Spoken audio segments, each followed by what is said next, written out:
Bom, pessoal, então essa é a primeira parte da aula 5 da disciplina de Segurança e Sistemas de Computação. Então, nessa aula nós vamos trabalhar então com cifras de transposição. Então, no conjunto de cifras de substituição, nós temos três tipos principais, que são as cifras de substituição monoalfabéticas, as cifras de substituição polialfabéticas e as cifras de transposição. Nessas últimas, então, a ordem dos símbolos é alterada no texto cifrado. Bom, então, numa cifra de transposição, há um reordenamento dos símbolos do texto puro para produzir o texto cifrado. Essa transposição, então, pode ser feita tanto considerando-se linhas quanto colunas. E, consequentemente, para definir como essa transposição será realizada, é utilizada uma chave. Nesse caso de cifras, em geral, a decifragem é o procedimento inverso que foi realizado para a cifragem. Bom, então como exemplo de cifra de transposição, nós podemos trabalhar com o uso de diferentes linhas. Então, nesse caso, nós temos, como vocês podem verificar aqui, a utilização de uma chave 3, e essa chave 3, então, produz 3 linhas, as quais, vão produzir esse texto cifrado a partir desse texto puro. Em alguns casos, a mudança da ordem dos símbolos é feita através de um reordenamento por chave. Então, se define uma chave que diz qual será a nova posição no texto cifrado em relação à posição no texto original. Então, aqui nós temos um texto puro, na língua inglesa, que vai ser utilizado então como exemplo aos próximos slides.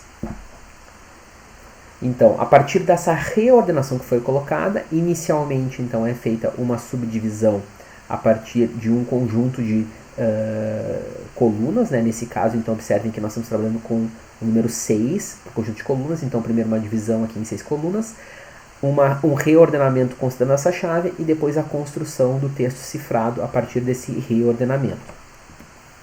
Bom, então como é feita a criptoanálise no caso de cifras de transposição?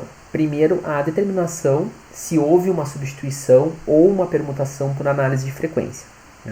A análise de frequência em si, ela não possibilita, nesse caso, que se consiga descobrir qual foi a senha que foi utilizada, ou qual foi o método que foi utilizado, então, para a substituição.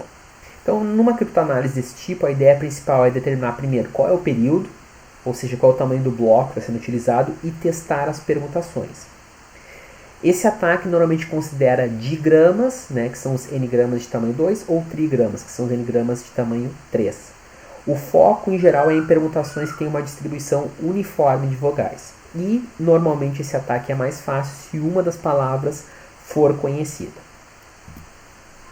Então, no exemplo anterior, nós temos o texto que foi colocado anteriormente, e esse texto, então, ele está organizado aqui no tamanho, no período de 6 caracteres.